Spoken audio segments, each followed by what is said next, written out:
מוריי ורבותיי, שלום וברכה, בעזרת השם בזכות הצדיק רבי פינטו ובזכות כל הצדיקים, הקדוש ברוך הוא bless our entire קהילה וברכה והצלחה, יציאת דשמיא גדולה, מר קדמו וכתב לקראתה זכות הצדיק רבי פינטו שהקדוש ברוך הוא בעצם משפחה להם שפע בדידיי, and my entire community see בת השם גאולה on a personal level, and a גאולה for all כלל עם ישראל, אמן כן ירצו בת השם. You know what, in this week's Parasha, we see הקדוש ברוך הוא gives בני ישראל the Torah הקדושה, and when we read the 10 commandments. There's a big question that we were always asked, and many Mefarshim asked and answered it in multiple different ways, is regarding HaKadosh Baruch Hu's decision to place the Aseret HaDibot and Matan Torah, the giving of the Torah, in the desert. It seemed that it would be so much more proper to give the Torah, and this was a time before the sin of Eged HaZahav, so we're talking about in a place and in a moment where Hashem wanted to redeem the world, in a place that's a little bit more holy, like Eretz Israel. What's this idea of bringing the Torah in the middle of nowhere, in the desert? What's the purpose behind this? So we found a beautiful teaching in the Arizal that talks about the first commandment in which HaKadosh Baruch Hu brought Am Yisrael. Arizal says, if we look at the first commandment, it's the first commandment of the revelation of HaKadosh Baruch Hu, but it follows up with regards of the redemption, where we say, Anochi Hashem Elokecha, Asher Hotzeticha mi'aretz Mitzrayim. Revelation, Anochi Hashem Elokecha, Asher hotzeti etchem mi'aretz Mitzrayim, redemption of Egypt. Arizal says, what is the redemption that we're talking about with regards to the giving of the Torah? Why is the redemption from Egypt so applicable and a part of HaKadosh Baruch Hu's Torah that he's about to give? The redemption of Egypt happened only a few days ago. Torah existed 974 generations before creation of the world. What's the connection between one another? So we found in Arizal it's something incredible. It says because within the Geulah of Yetziat Mitzrayim, there was actually a much bigger, deeper Geulah that occurred. And that was what? Arizal says that a Jew, Am Yisrael, our beracha is when we are not stuck. Our beracha is when we are on the move, when we are fluid. In Egypt, one of the biggest aspects that made it so terrible for Am Yisrael was the fact that they were unable to move. They were sat in one place and they were attached to that place.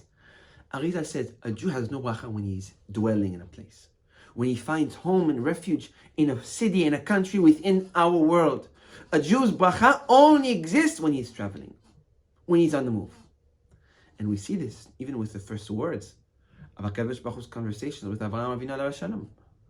HaKadosh Baruch Hu wants to put essentially the responsibility of the world in the hands of Avraham. The first words he tells him is what? Lech lecha me'artzecha. Leave. If you will leave and you will go on the roads and you will be on the move, only then you will have bracha. Why? Because a Jew doesn't have bracha in this world. This world is a world of a temporary. It's a hallway. This world is a world that you're not supposed to be standing in the middle and not moving forward or back. This world is a world that you must be moving forward because we have a destination to get to. We have a goal. We have a purpose that we must move forward in order to reach to that purpose. A sitting Jew is a Jew that has no beracha. A Jew that has bracha is a Jew that's always moving from one place to the next. And that's essentially what we said. We can even see at the core of all our day-to-day laws. We know that the Torah is full of laws. It's full of what we're allowed to do and what we're not allowed to do.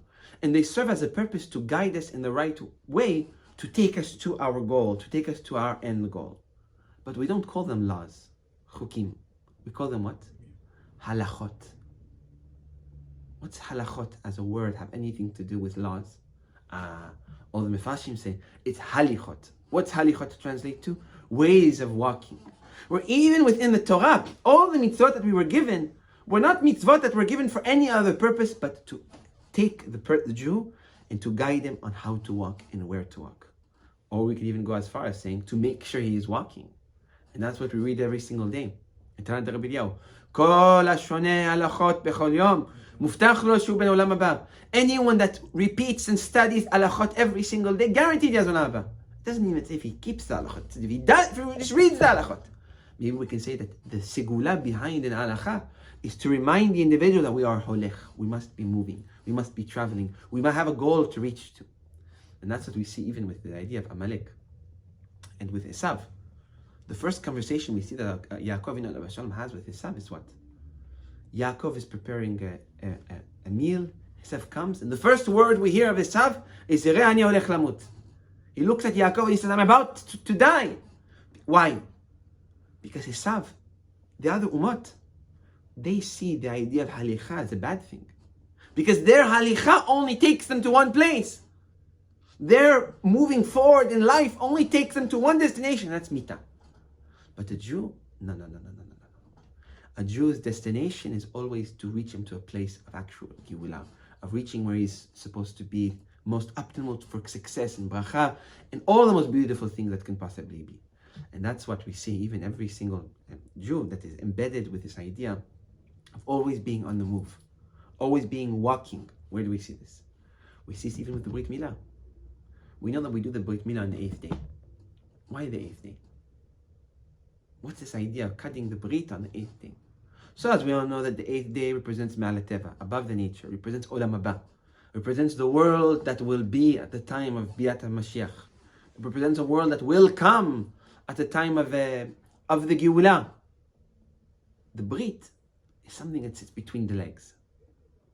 But maybe we can say the idea of doing Brit is to make all of us holchim, to make all of us walkers, to make all of us movers, that we will all know that within our legs we have a deep attachment of what?